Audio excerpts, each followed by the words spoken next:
The last new miracle I think that we know that God created was the internet. God, what is beyond the internet? What are you working on now?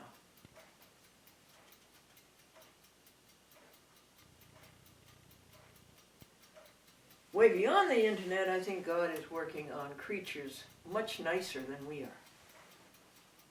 Creatures much kinder, who don't inflict cruelty on animals.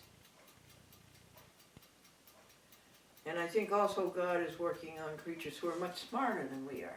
Creatures that God can really talk to and converse with, and who can understand God and the great things God is doing and the wonderful things going on in this universe.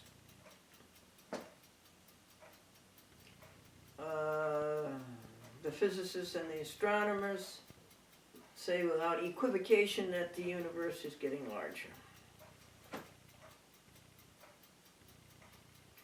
I kind of think that God wants the life on all these billions of planets to communicate. But that's antithetical to the universe expanding because it makes it all the harder to communicate. As we know it today. As we know it today. Hi there, Dottie Combs.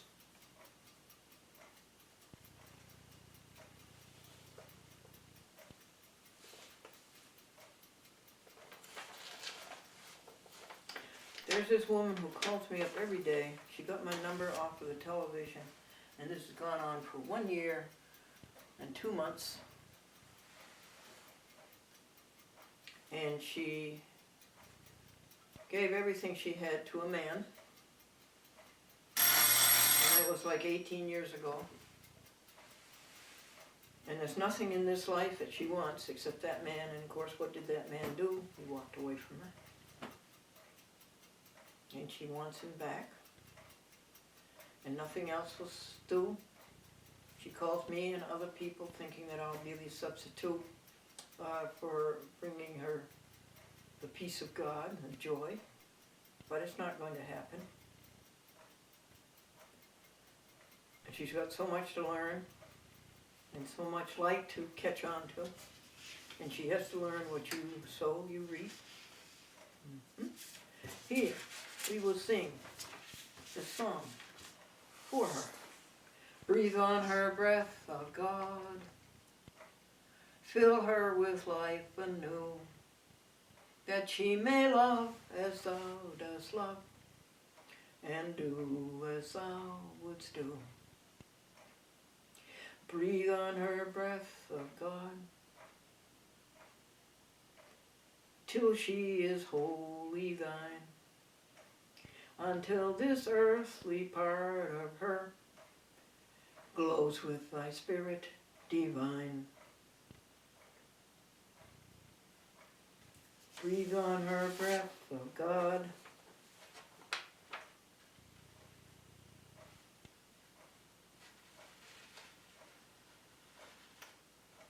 Until her heart is pure. Until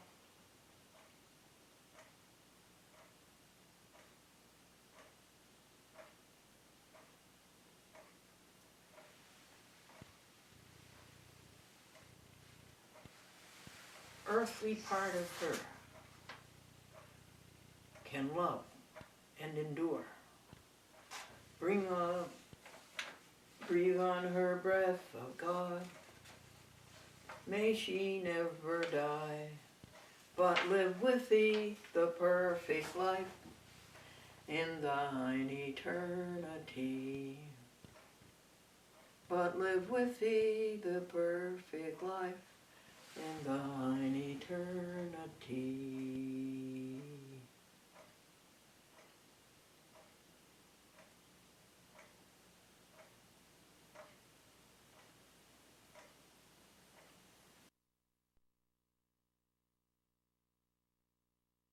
Hey there, and how are you? And you know you're getting old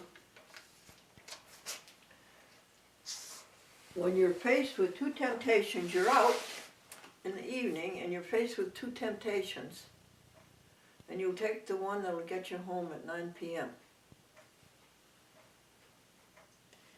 And why does a man play his wedding videotape backwards?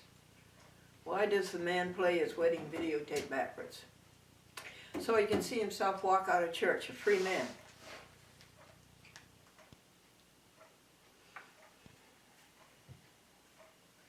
Daddy, does the husband boss the house? No, son. The husband houses the boss.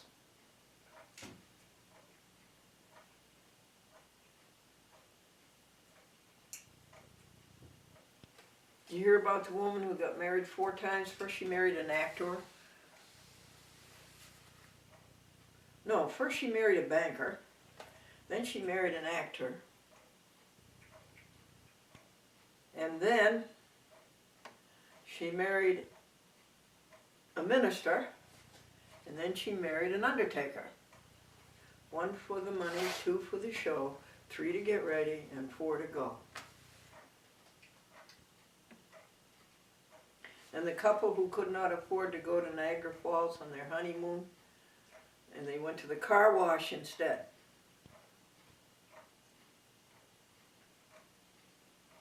Honey, you look the same as you did 25 years ago. And she said, that's because I'm wearing the same dress.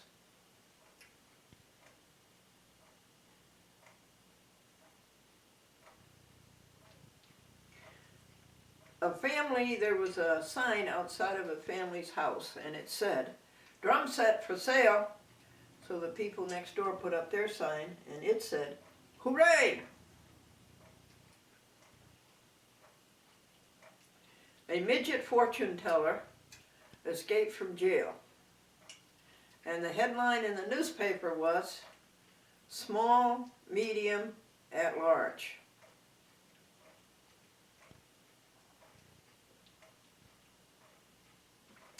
And the father says, son, you have to learn from the mistakes of others. You simply do not have time to make them all yourself.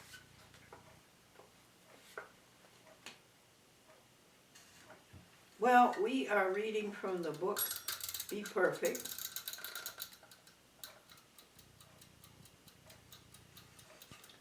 And it was published somewhere around the late 1960s. And its title comes from the New Testament, the book of Matthew, the 5th chapter, and the last line. Be ye therefore perfect, even as your Father in heaven is perfect.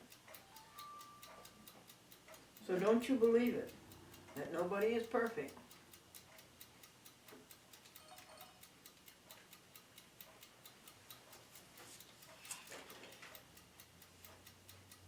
It says, the type of person who likes to give his all is so happy, folks, when he finds something worth giving his all. The type of person who likes to give his all is so happy upon finding something big enough to which to give his all. Are you that type of person? Do you give your all? I know people who do, and they're delightful to see. Delightful to see them give their all to good. Give their all to God. Now, the potential love of the mind accumulated when lying still, meditating,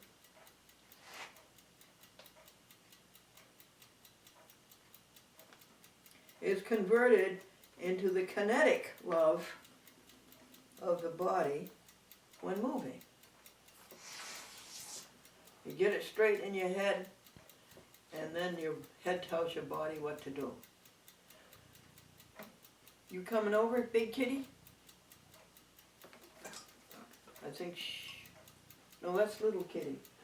Oh, there's only one kitty here. Hi, kitty.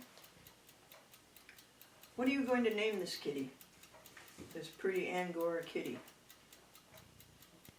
So now, the potential love of the mind goes into the body as kinetic love when moving, and the soul gives the love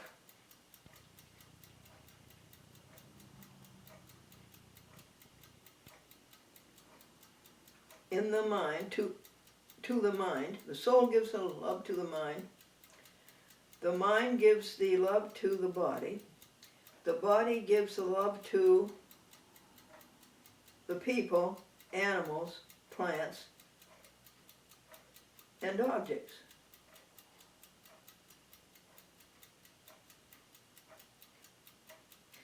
And someday this love comes back to the soul. Now what was that, kitty?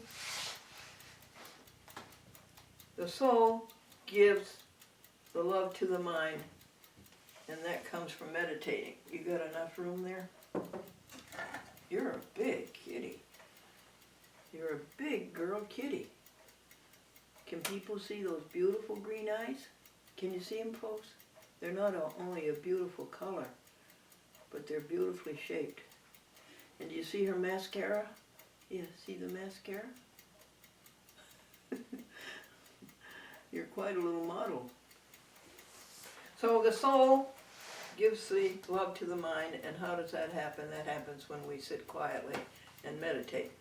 And then the love that the mind receives goes into the body, and then the love that the body receives goes to other bodies, other people, and animals,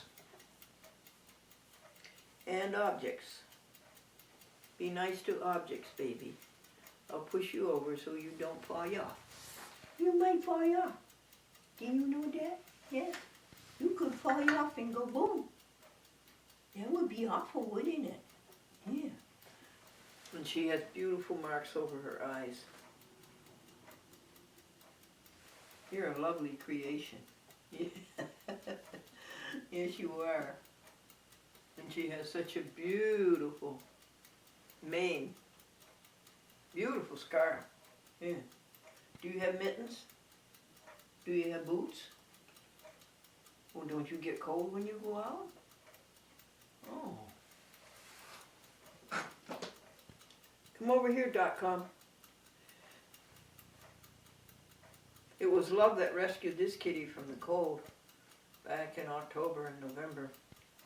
It was love that rescued this kitty from bad animals in the woods and bad people who might have done her harm.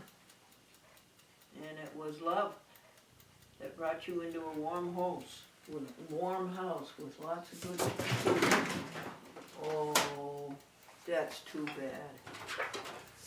Now, how did that happen when we're talking about love?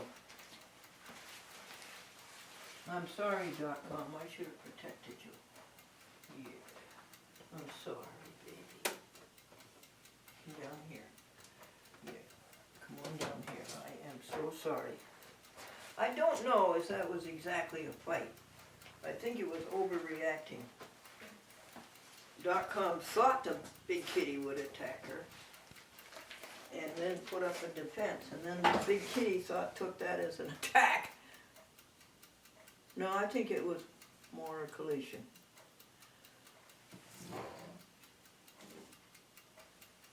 Right here, .com. That's it.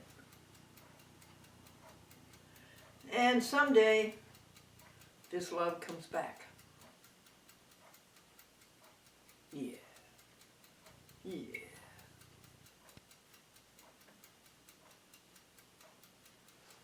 You want to sit down now and sing a song? You want to sit on my shoulders?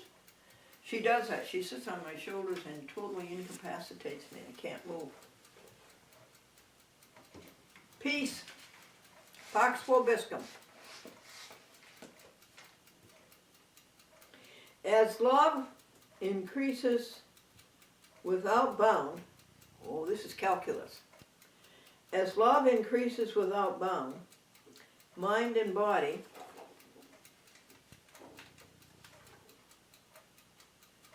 approach the limit, which is 100% achievement. We're interested in that, are we not? The limit is equal to 100% effectiveness, and the equation is love, arrow, infinity. Thank you, Sir Isaac Newton.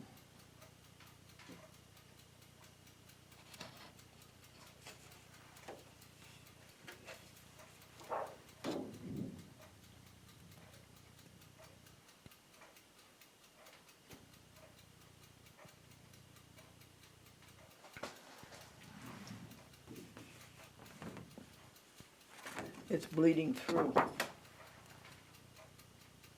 There's so much light. Can you see it okay, folks? The limit is equal to 100% effectiveness, and love arrow leads to infinity. That's nice.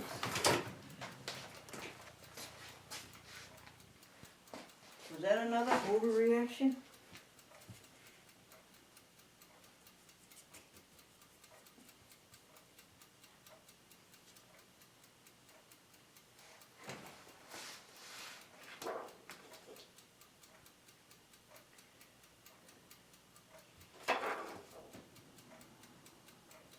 This is printed on plastic.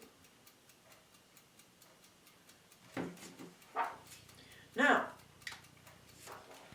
what is this program all about? It's all about happiness. You and I made a contract with each other that I would do all I could to make you happy, and you would do all you could to make me happy. And I'll do all I can.com to make you happy. Where'd the big kitty go? Probably to sleep in the closet. You have the whole desk to yourself, Dot.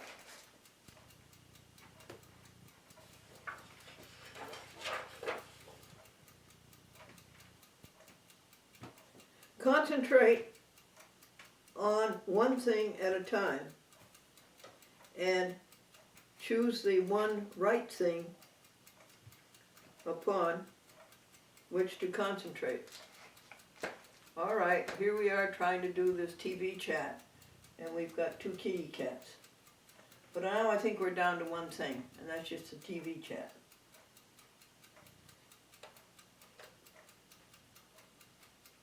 Soul, mind, and body continually operating in phase with each other is life at peak value. Can you say that back to me? Soul, mind, and body continually operating in phase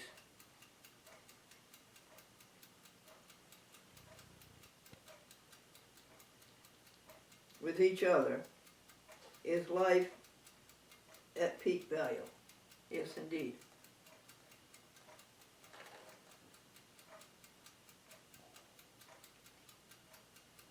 The more a mind loves, the more a mind understands how the universe operates. The more a mind loves, the more a mind understands how the universe operates. Yes, that's right. Love leads to understanding. You love God and you will understand God better. You love people, you will understand people better. You love kitty cats and you will understand them better.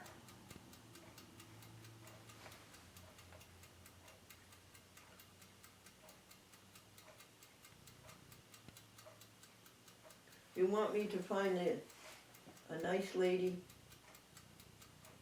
whose lonesomeness will be eliminated if she had this beautiful Angora big cat, and you would be alone again.com? Okay, we'll work on that. Because because somewhere there's a lady who's lonesome and wants a beautiful Angora lap cat. And we should help that lady, and we should help the cat, and we should help you. Let the love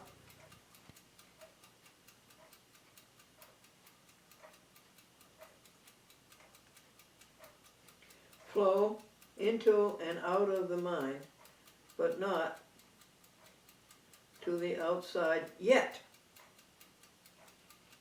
Remember that this is a time of being externally disconnected. That means you're starting out, right? The first step is to clear the mind of all clutter. Hate, envy, worry, vengeance.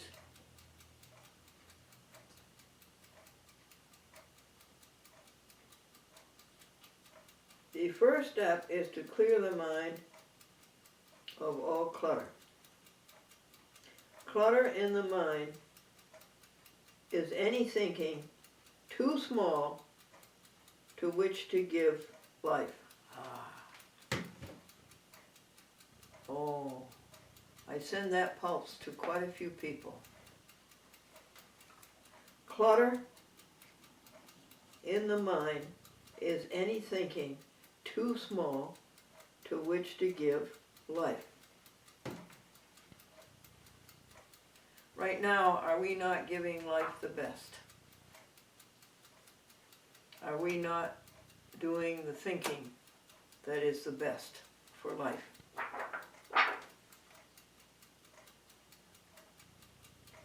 The mind remains externally disconnected until the habit of staying with love is established as firmly, so firmly, the mind sings with love no matter what happens. Yeah, I guess that is the top. No matter what happens, the mind sings with love. No matter what happens, the mind sings with love. And that's when you can go out into the world.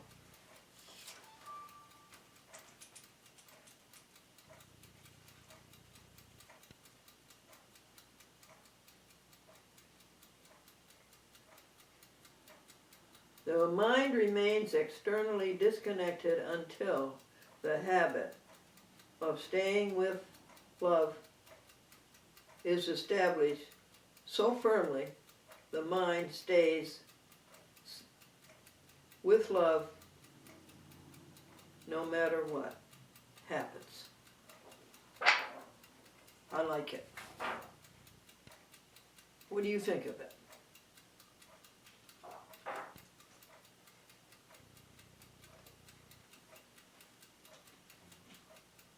We have another picture here to show you, drawing a diagram.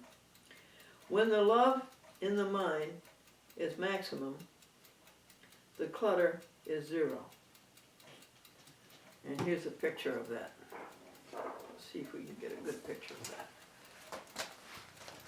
to you. See it?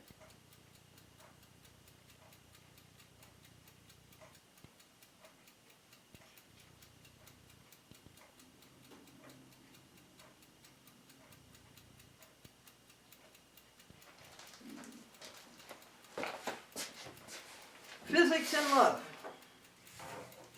is a 3-volume book. The clutter that was in the mind is also on the way home. Ooh. There, the clutter can be transformed into useful energy and can no longer be called clutter. Beautiful. Who wrote this?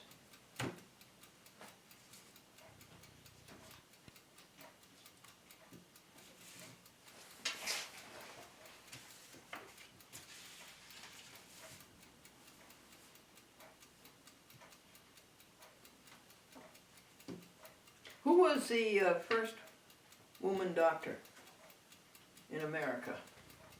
Dolly Medicine.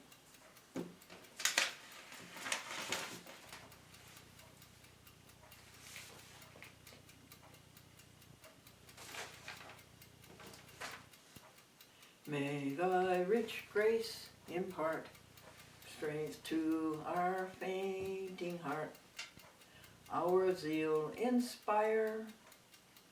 Oh, hear us while we pray. Take all our guilt away. Oh, let us from this day be wholly thine. Just as I am without one plea, but that thy blood was shed for me, and that thou bidst me come to thee, O Lamb of God, I come.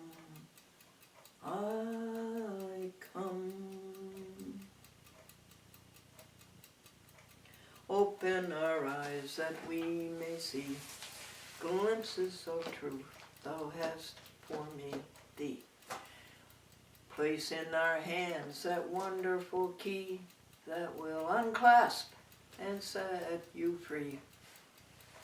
Silently now we wait for thee, ready our God, thy will to see. Open our eyes, illumine us, Spirit divine.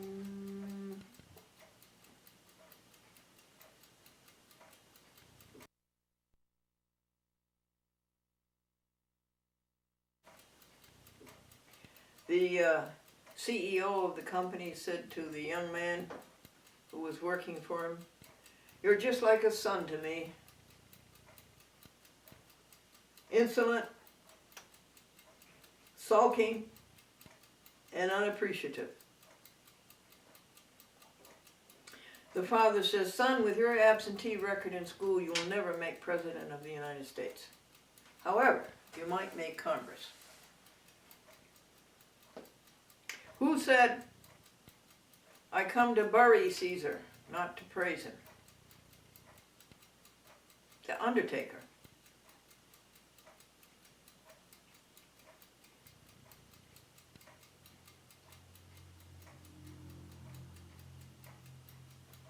The big tycoon takes the visitors into his office, and he's holding the door. The visitors are in the office, and he says to his secretary, "While I'm in here, call my broker."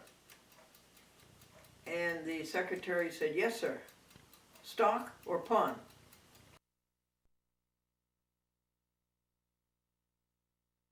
And the secretary said, "Yes, sir.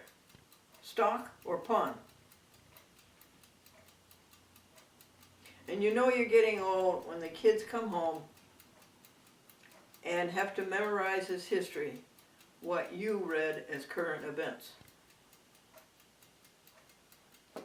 Senior citizen was asked, "How are you?" And she says, "Okay, except for a few twinges in the hinges."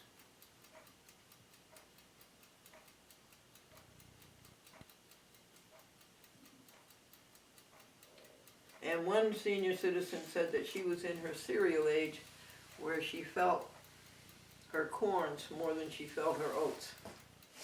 And have you heard of the aftershave lotion for men over 65, for husbands over 65? It's called Old Spouse.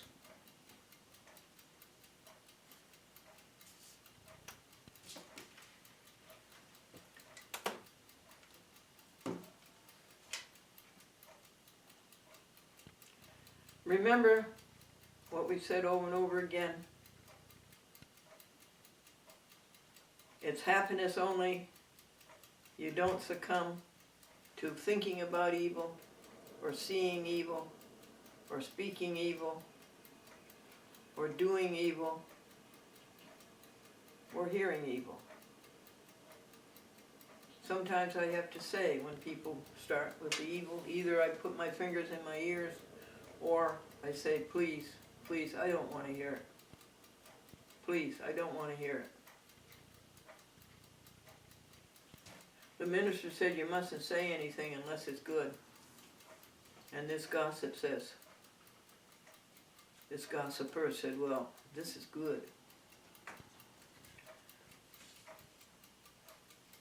What else?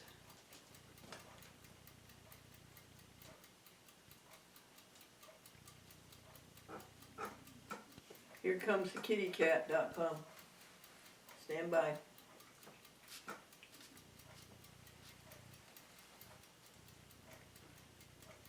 You now know that a chat with Glendora happiness discussions are on 68 TV stations in the United States. 68. 20 of them are the top markets in the United States. Top 20 markets. And you also know that there's 5,500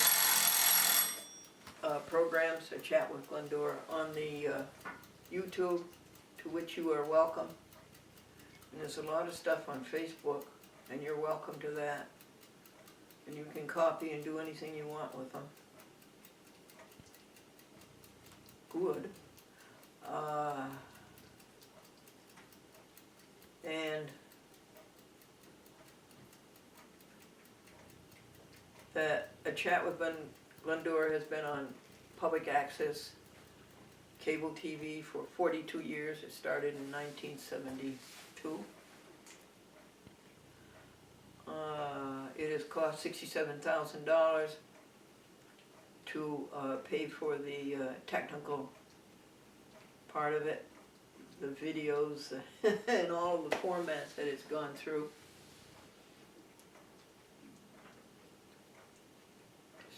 Half-inch reel-to-reel with Sony Portapack, 3/4-inch U-Matics, 8mm, and then into VHS. And I had one last lone station doing VHS. It was Charter Communications in Chatham, all the way down to Hillsdale and up and around North Chatham and places like that. And they finally told me 2 days ago, couldn't you bring us in DVDs? I would love to bring in DVDs. So we went from VHS to DVDs. What's going to be next? What's going to be next? And what is God going to create next after the internet? I say that vaudeville was replaced by radio movies. I say radio movies were replaced by television, broadcast television, and that broadcast television was replaced by cable television, and cable television is being replaced by the internet. So what someday is going to replace the internet? What do you think? Grace and peace unto you from God your Father and the Lord Jesus Christ. Amen.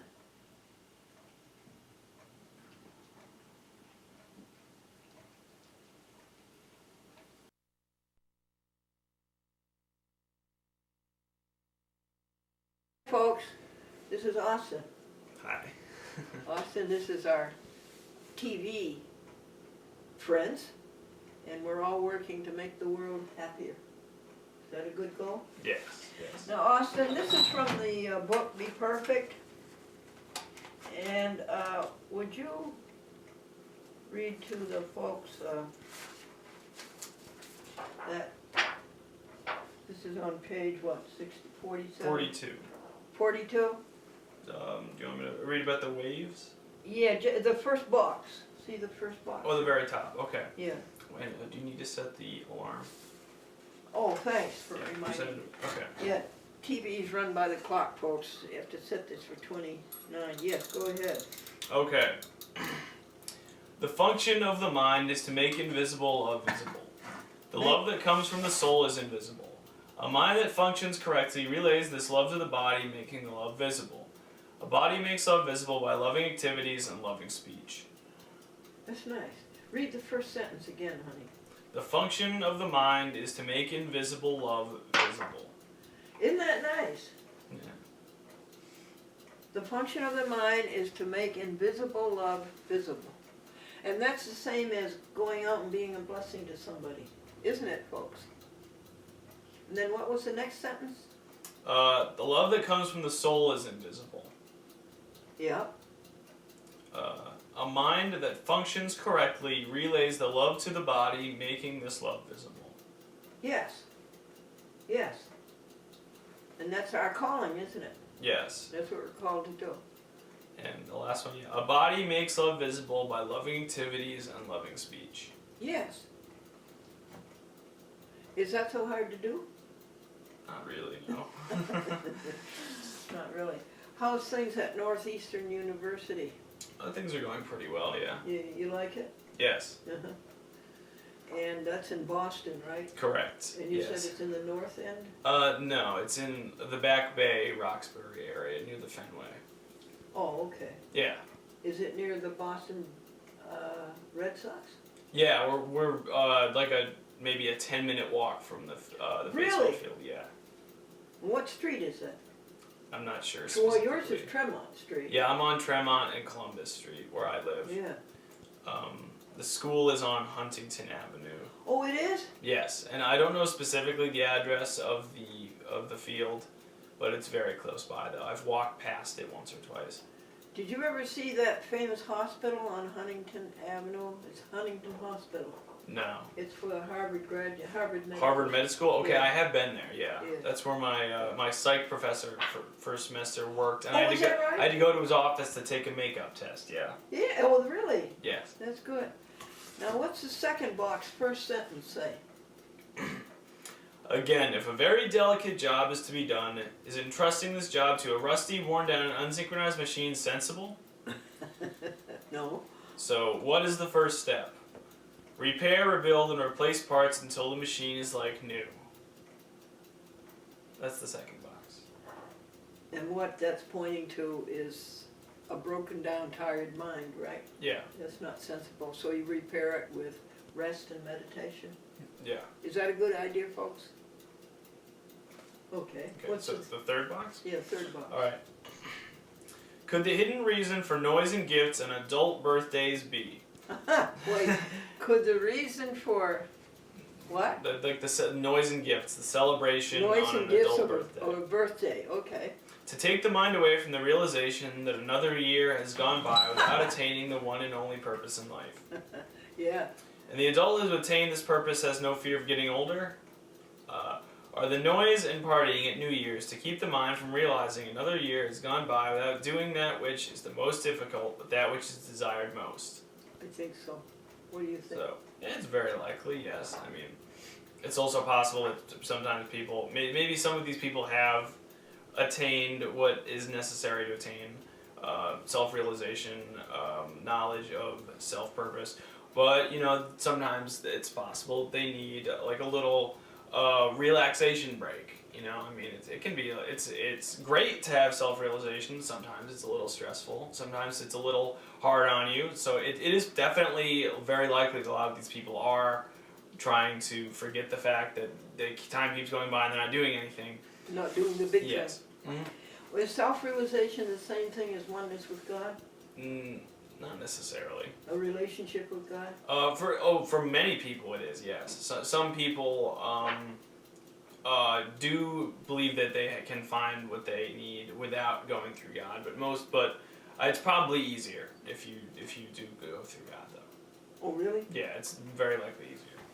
Well, Austin, what branch of psychology is self-realization? What is that? Psychology of personality? It's not in one particular branch like of study, but it is one perspective called humanism. Oh, yeah? Which it has to do with like trying to help a person become what meet their maximum potential and become who they were supposed to be or who they think they should be, basically. Humanism? Yes. It's a perspective on psychology. It's a way to approach issues. Like if someone has trouble with something, or they have like a problem, some people will approach it that way. They try to help that person find their direction and guide them towards that, away from whatever's causing them issues. Really? Yes. Is that, Lawson is going to major in psychology, is that right? Yes. Will that be a course that you take, humanism? It might be. It's come up in every single one of my classes so far. It has? It has been discussed. It's not one particular area of study, but it's a way of looking at psychology, though. So that's why it's come up in every class, because it has its presence in every study. Self-realization. With self-realization, I put it to the folks this way, yesterday it was, that God has given you a set of talents that's different from everybody else's. And you are to use those talents to do a job for God. And self-realization, would that be finding out what your talents are that are different? Yeah, not only finding out, but also developing them. Like if you're good at music, if you're just naturally really good at making music, you can't just go and be a fantastic musician overnight. You have to practice and study and learn music theory and play with other musicians. That is also a part of it. Yeah. So that's just an example. Yeah, that was true in television. You had to have the experience. Yes, yes. You had to have the experience of being on in front of the camera. Yeah, you can't expect to be like a CBS news anchor with little to no experience, right? Right. Yeah. There's something I wanted to ask you. I've noticed as being in the this generation that I'm in, three generations down from yours, or two generations? 2 or 3, I'm not really sure specifically. And that when you say to somebody, thank you, this generation says no problem. Yes. Now that indicates to me that this generation is going through life with an emphasis on problems. Yeah, you kind of. I mean, it's basically saying it was not a problem at all helping you, so I'm perfectly happy to do it again. Yeah. Yeah. Whereas this generation here said you're welcome. Yeah. Yeah. Yeah. So they are sort of problem-solving orientated, you think? Some, yeah. There's definitely. I do understand what you mean. There's a very heavy emphasis on like, if something causes you issues, are you still gonna do it? Yeah. Yeah. Okay, what's in our? Is it the third box we're on? Third, but we just read that one. If you want, the fourth box is a perfect mind with zero loss has an efficiency of 100%. That's physics, isn't it?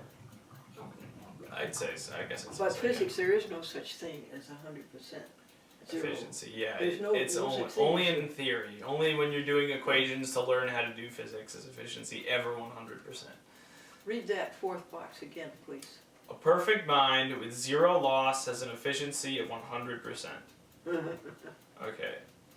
And then do you want me to read the fifth one? No, I want to ask the folks, no thank you, I wanted to ask the folks at home if they thought it would be ever possible for us to have a perfect mind with zero loss and 100% efficiency. Do you think so?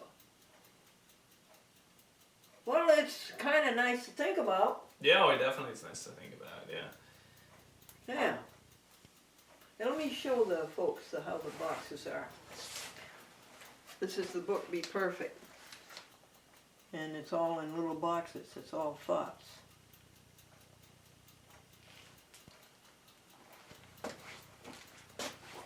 Okay, we're up to the fifth box. Alright. The mind that climbs upward to 100% ascends the hill of God and dwells in that holy place. Ha! The hands are loving and the mind is pure. There the prodigal mind has come home after many years of squandering the rich inheritance of time and energy. The mind has come home and stays home. The mind's home is with love. That's pretty good. That's all taken from the Bible. Those are all paraphrases of things in the Bible. The first one would be the Old Testament. What's that? The mind that climbs upward to 100% ascends the hill of God and dwells in that holy place. That's nice. That's nice, isn't it? Yeah, that's good. And I guess you do that through meditation, right? Yeah. Mm-hmm. And what's the second sentence of that box? The hands are loving and the mind is pure. Oh, hands go out and do good things and the mind is pure. Exactly, yeah. They're the prodigal mind that has come home after many years of squandering the rich inheritance of time and energy. Hooray! That's really a good Yeah. one, right? Yes, yes. After The after wasting your time for quite a while, you finally Yeah. reached your potential and do your best to stay there. Well, now most of the people you associate with, are they 19 or are they 18, 18 19, to like 18 to like 22 mostly. And of those people that you associate with, do you find ones that are definitely decided as to what they're going to do with Yeah. their lives? There actually are a real lot of people who have a good idea of what they want to go into. I'm actually slightly surprised at how many of the people I interact with know exactly what they want to do. But then again, it's probably because it's a big college where you have to declare your major when you go into it. Oh, you have When to you declare. when you apply, you have to say what you want to major in. You Do can you? change later on, but a lot of people like already have a good idea of what they want to do. They might change it, but they think they know what they want to do at least. And it's not set in concrete. No, they can change it whenever they really want to. Yes. And what's this thing about being in the honors? What's that? The honors? What do you call it? The honors? Honors program. Yeah. You have access to like the classes that only honor students can be in, and they're Oh. about the same workload. They're taught a little bit differently. Like they won't go as in depth in the material in class because they expect you to do it out of class, and you have discussions more often. And you get like a special mark on your diploma if you meet certain requirements, like being in the honors program for long enough. Getting a certain number of classes out of the way, that gets you honors distinction. And then if you're in the honors college, you automatically get at least a half tuition scholarship. Oh, really? Yeah. Oh, well, that makes sense. Yes. That's really practical. Yeah. Half a tuition At if you're least. in honors. At least. At least. Yes. Oh, good. And you got a full? Yes, and then there are some people who get full tuition scholarships, but if you get a full tuition, you have to be put in a program called CEP, Civic Engagement Program. What? Civic Engagement Program. What CEP. does that mean? It means you volunteer and work with your community, Oh, okay. and that's why you get the full tuition scholarship, okay. because they kind of pair it off with you're getting to go your classes for free. So we kind of need you to give back to the community a little bit. So you need to get 100 hours of community service in a year. 100 hours in Yes. a year. Yes. It was from like September to April. Then after that it's a year because it's our first year, the schedule's a lot. I see. Yeah. And what did you do for the community? I worked with a group of kids in the town of Malden, north of Boston. And I helped them learn about democracy and learn about how they can work together to make a difference in their community. Yeah. The program was called Generation Citizen. I had a lot of fun with it. Generation Citizen. Yes. Good. Yes. Yeah, it was a lot of fun. And How many? the kids were great, yeah. They were? Oh, Yeah. How old were they? 8th grade, so they were like 13 and 14. And how many of them? There were 4 classes, so there were like 85, 86 kids maybe. Oh. Yeah. And I understand he got an accolade, folks. The man who was in charge of it said, did he say you were the best one he'd ever had? Well, he only had a couple. he said that he really liked working with me, and I'm actually going to be going back at some point in the next few weeks. Oh, to, but he said stronger than that. He said you were Yeah. very good at it. Yeah, but then I mean, what? I just tried to cater to the keep the kids in mind first. So I got the material done, but I changed it if needed if the kids weren't working well with it. So I would change it so that it would better fit how they worked. Wonderful. Yeah. Yeah. Are you going to continue that, or is that over? I would like to do it again, but we had it on only a semester, and it was a lot of material to cover in one semester. So it was kind of stressful near the end because I had to go in, the kids were rushing at the end because they just didn't have a lot of time. So I think I might try to do it again next year, but try to get a full year program Yeah. so that I have more time to actually Sure. let the kids really get in depth in each lesson. This semester I've had trouble finding a partner to work with, but I just sent out a couple emails a few days ago about working at the Boys and Girls Club. Oh, good. Yeah. Oh, good. What's the next box? Okay. A person wants money. Money is what the person thinks is wanted. What the person really wants is to be somebody God can trust. That's right. That's right. That's right. And I think the failure there is when we think more about the money than we do about a person God can trust. And this is what we should do. We should remind ourselves to think about being a person God can trust. And didn't Christ say that, seek ye first the kingdom of heaven and all else will follow? I think there's a lot of truth there. If you turn out to be the God person you want to be, then I think you'll have all the money you want. And you have to remember, who has the most money? God. Who's the wealthiest? God. Spend your time in the company of God. And I guess you just naturally have the money. What we got for next? Alright, a person can trust in God only if God can trust in that person. Oh! A person can trust in God only if God can trust in that person. I think that's true, don't you? Yeah. A person. Read it to me again, dear. A person can trust in God only if God can trust in that person. Yeah. That's right. Like, I can trust you if I can trust you if I can trust my relationship to him. Isn't that what it's saying? Yeah. You can only trust me if our relationship is trustworthy. That's something like it. Yeah. Yeah, yeah. Read that sentence again, would you please? A person can trust in God only if God can trust in that person. Basically, you can't rely on somebody if you don't act towards them in a way that like makes it so that they can trust you as well. Only if you can rely on your relationship to them. Yes. Did you hear that, .com? Did you hear it, honey? Did you? Oh, I like that. Just read it once more for you. I'm sorry. Read it again. One last time. A person can trust in God only if God can trust in that person. Yeah. Yeah. Beautiful. Yeah.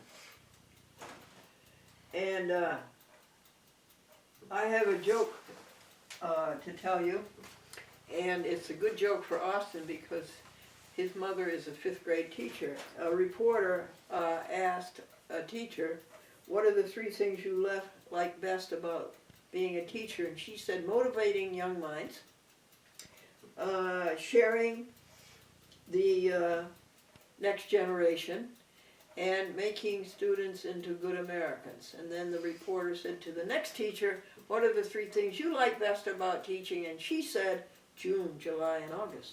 Does that fit your mother pretty well? It's definitely nice. Yeah. Yeah. The only problem is that you only get like 1 paycheck during the entire summer, so you got to you got to save up a bit of money before summer and make it last. But besides that, it is. Many of the teachers like it a lot, and they have all the free time, and sometimes they get like a little antsy not teaching, so they'll take up like tutoring jobs and all that kind of stuff to kickstart, keep themselves teaching kids, helping kids, making a little bit of money, but they still have a lot of free time, and it definitely helps, especially when you're working with the younger grades, when the kids are like 10 and 11 or like 9 or 8. When they're younger kids, it definitely helps. Well, up in Malden, you were doing teaching, weren't you? Not in the same way that the teacher was, but similarly though. I was more like guiding the kids as opposed to teaching them. Oh. Because everything that we talked about, they contributed a real lot into the discussion and the learning. Did they think you were an old man? No. Well, one of the kids thought I was 23, and then the lady who was the receptionist thought I was 13. So I don't really know how I should react to that. I was exactly halfway between the two. I was 18 at the time. Now, did that put in your mind any incentive to be a teacher? Do you think you'd like to be a teacher? Yeah, it would be. It definitely let me know that I do like working with kids that age. I mean, I didn't act like a big grown up adult around them. I didn't act like I was all experienced and cool because I was older than them. I tried to treat them as like as equals that I just knew a little bit more about something and could help them with it. Like I didn't try to boss them around. You can't like let the like 8th graders run rampant, but like I didn't get like bossy. Yeah, I didn't command them things. I made suggestions and led them towards ideas as opposed to just like forcing information into them. I bet it was fun. Yeah, it was fun. It was a lot of fun. Why was a baby shoe crying? Do you know, folks? Why was a baby shoe crying? His mother was a sneak and his daddy was a loafer. Now we got another paragraph. Okay, this one, I'll read it and then I'll bring up the picture. Oh, okay. You want to read the whole thing first? Okay. All right. So if two waves have the same height or amplitude, and the same wavelength, and if a wave is half a wavelength ahead of the other, then the waves cancel each other. This is interference. Oh, it is? Yes. If the mind moves too fast and is out of step with the soul, mind and soul cancel each other out. Yeah. But if the mind and soul are in step, that is, in phase, there is reinforcement rather than interference. What strength there is with reinforcement, what weakness there is with interference. So. You want to go show them? Yeah, I'll bring it up. So that's what this means. Can you tell them again? Can you, while they're looking at the picture, can you tell them again what the writing says? All right, that's gonna be kind of hard to read. Well, I'll just put it basically. Basically, what that means is since these are opposite each other, they cancel each other out because they go in the same direction on both sides. So they cancel each other out and they make a flat line. But if this dark line is in step with this one, it'll be that plus that, so it'll be extremely high, and this one will be in step with this one, so it'll be extremely low. So it'll be a bigger wave. I'll actually draw a diagram. Oh, okay. You need a piece of paper? Yeah, sure. Okay. And this applies to the mind and the soul and the body. They all should be in step with each other. What's that called when they're in step? Reinforcement? No. I can't remember specifically. So. In sound, it's called resonance. And our minds tend, I think, to get ahead of the soul and ahead of the body. Oh yes, there's no question about that. So they all should be in constructive reinforcement. Okay, so here's my diagram. If both of the tops of the waves are lined up, then they will work together and get extremely tall. But if the waves are not in line, they're opposite each other, then they'll work against each other and become a flat line, basically. This is putting it all basically. Yeah. Yeah. Now again, folks, this is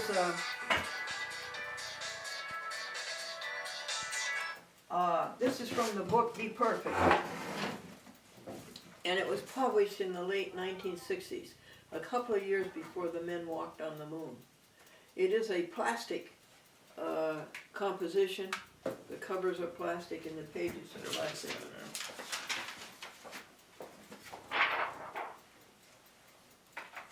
So, let's see if I got a good hint to leave you with.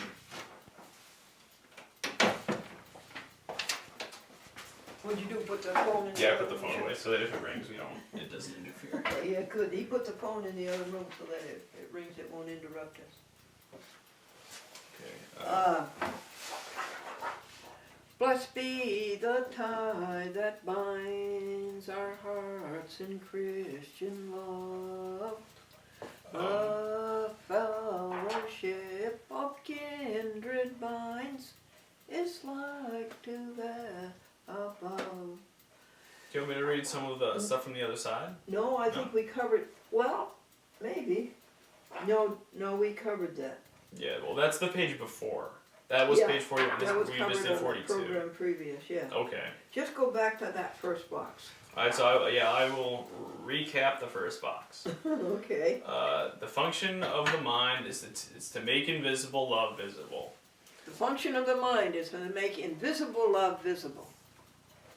The love that comes from the soul is invisible. The love that comes from the soul is invisible. Yes. Yeah. A mind that functions correctly relays this love to the body, making the love visible. Say that one again, please. A mind that functions correctly relays this love to the body, making the love visible. And the body relays the love to another body, right? Yes, and it makes the love visible by loving activities and loving speech. Loving activities and loving speech. Yes, basically putting it into simple, non-poetic terms. The inner love is you make it comes to fruition in your mind, and then by acting out you show it to other people. Basically, you show your love for other people by doing nice things for them, by saying nice things for them, to them, by helping them out with things. Helping your friend move or making your grandma dinner, that kind of stuff. Yeah. Yeah. Especially the little things. A lot of little things will definitely add up. Yes. Well, I guess there's nothing really more to say. That says it all, really. Yeah. Okay, this is a chat with Glendora, and it's a covenant between you and us to help each other be happy. I will help you be happy, and you will help us be happy. Hey, we hit it right on the button. Take care, folks, and may the Lord bless you and keep you. And thank you, Austin. Bye. Bye-bye.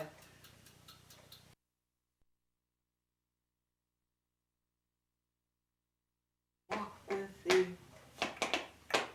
Grant it, Jesus, if you please. Daily walking close to thee. Let it be.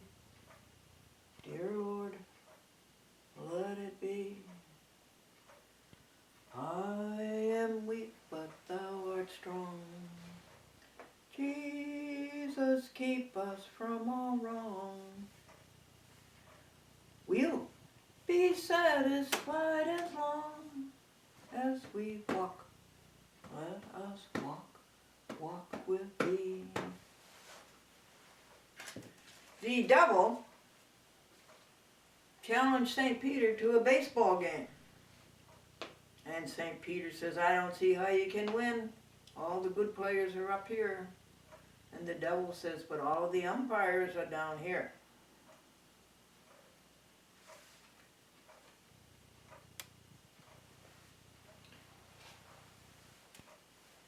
And a woman says, our dining room table goes back to Louis the 14th. And another woman said, our dining room table goes back to J.C. Penney the 15th.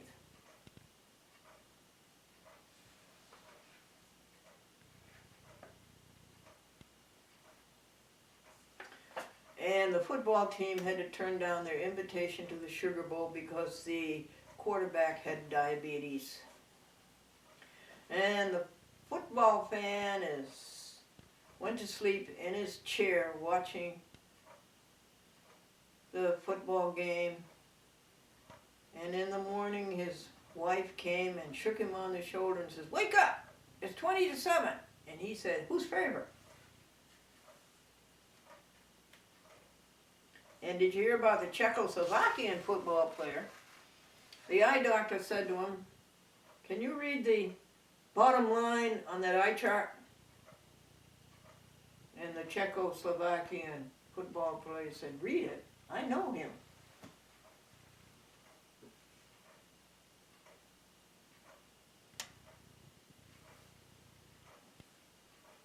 Rather strange obituary in the newspaper.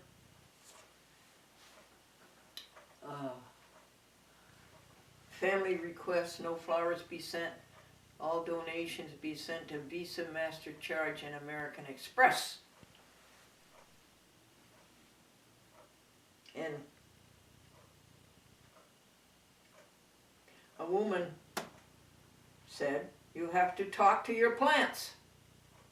And her husband said, well, I never heard them answer you. And she says, well, that's because they're mums. Who's the last person in the world to let you down? The Undertaker.